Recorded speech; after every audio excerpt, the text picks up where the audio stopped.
So the next question, Kate, comes from Ben. It's also in our Facebook community. Yes. Super versus fire / late start investor. Yes. So Ben is about to turn 40. I won't round it up for him. A little late to the investing game, but this is great, Ben, because we advocate starting at any age. He's just wondering, at his age, is it better to just pump any extra income into his super and wait it out until he retires? Or are there some shorter term investing options that can help him sort of on the way until then? He really wants to increase his financial freedom so he can travel and spend time with his daughter as she grows up. So just wondering if there's any investment options in the next 20 years, or should he just focus on superannuation? Yeah, obviously, I'm just going to reinforce the general advice warning here. This is not just for Ben, for anyone. If we talk about super in particular, and he's given us one of his goals, which is to support his daughter as she grows up. This borders, personal financial advice. So we've just made this a little bit anonymized, this question, but it's still limited to general financial advice. And the reason why I want to bring that warning up here is because, as you know, Kate, once your money goes into super, it typically stays there for a long time. And typically the reason that you'd get it out is retirement or death, in which case it doesn't go to you, it goes to someone else. And so I bring this up because, so let's talk about his two options. One is super.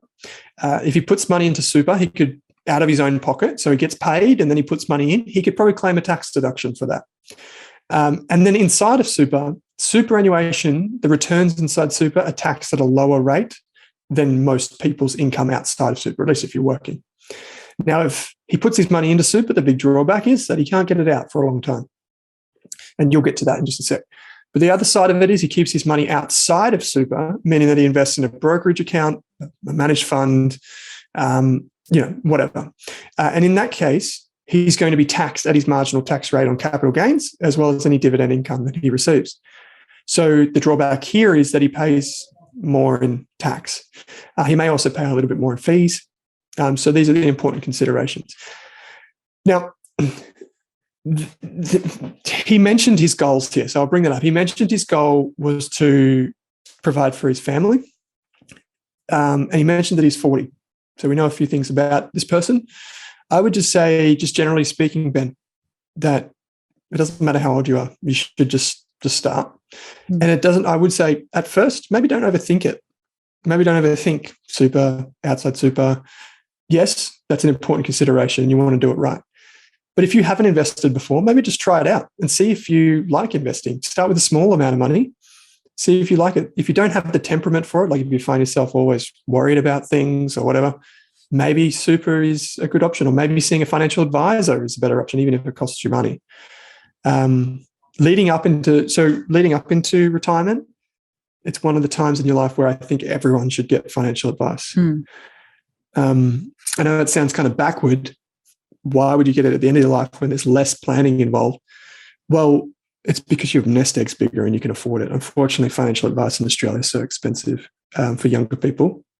Yeah, and I think heading up towards retirement, when you do potentially only have a 20 or 30-year time frame, it is a good idea to talk to a financial advisor, because they'd be able to simulate, that's the word I'm looking for, what that could look like investing inside and outside of super, how long you might want to work for. You might not want to work until you're 60. You might want to retire at 50. So what assets would you need inside and outside of super?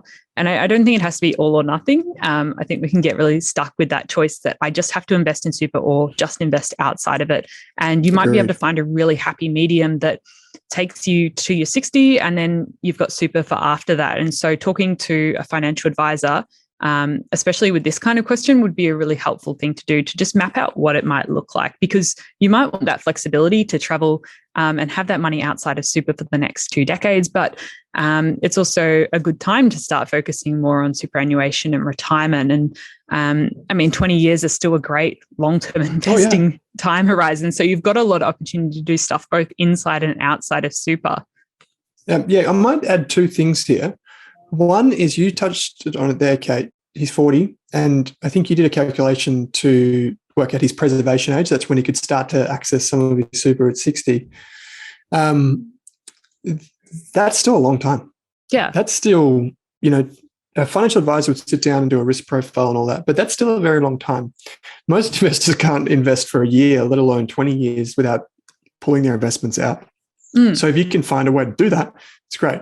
Yeah, I was just going to say that age, if you go onto the Money Smart website, and I'll link it in the show notes, it's just the page, when can you get your super, and your preservation age. If you were born after the 1st of July, 1964, your age you can access your super, or your preservation age is 60. So that's good to keep in mind. Who knows if it will change in the future, but that's what it is at the moment. There are some rules around that too. Just know that the preservation age is when you may be able to access super. The other thing that I was going to mention, Kate, is a really quick, rough, like back of the envelope, not even type of thumb sucking exercise that anyone can do. Is if you go to like the Money Smart compound interest calculator. Now you can run a scenario, right? Let's say you put $1,000 away for your investing, just like we spoke about before. And you can run a scenario. And you can say, what's the difference between putting it inside super or out of super? You can say, okay, let's assume that I'm going to earn a 7% return, right?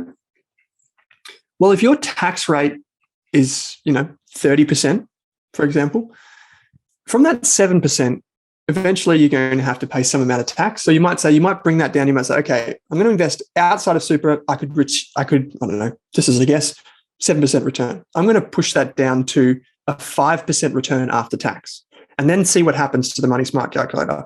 You'll notice that extra 2% that you've lost has a big impact, right? But if you invest inside super, there's going to be less tax to pay. The super fund's going to pay less tax than you, so your money's going to compound faster. So you might bring that return, instead of saying 7%, you might bring it down to 6%.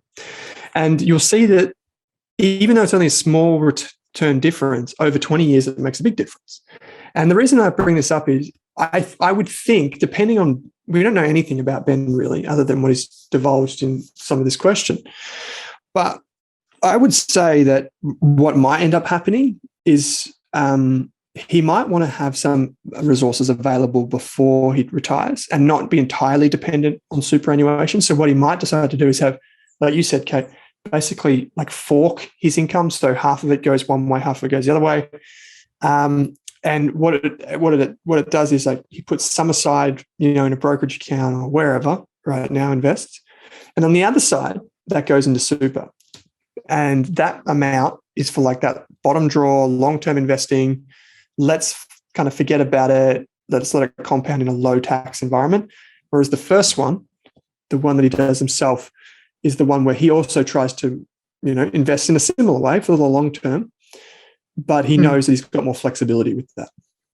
Yeah, and I think it comes down to that flexibility piece, and just having options. You can invest in very similar diversified ETFs that, while it's a completely different product to superannuation, you can get that diversified, you can get a balanced portfolio outside of super. So, I mean, I'm a big advocate for flexibility and that it doesn't have to be all or nothing. You can invest in both. And definitely, I think this is a good place to talk to a financial advisor.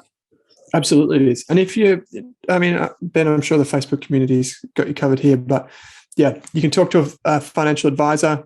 And if you do want to set up, things particularly around like for education for your child, there might be tax things there. We've talked about education bonds and insurance bonds. For some people, they're okay. For most people, they're probably not that useful. But there are various different types of things that might be beneficial. And that's where a great financial advisor comes in. So yeah, you can pay for a once-off piece of advice and see how you go. Remember to head to the Independent Financial Advisors website and you'll get plenty of advice there. There are plenty of non-independent great financial advisors too, by the way.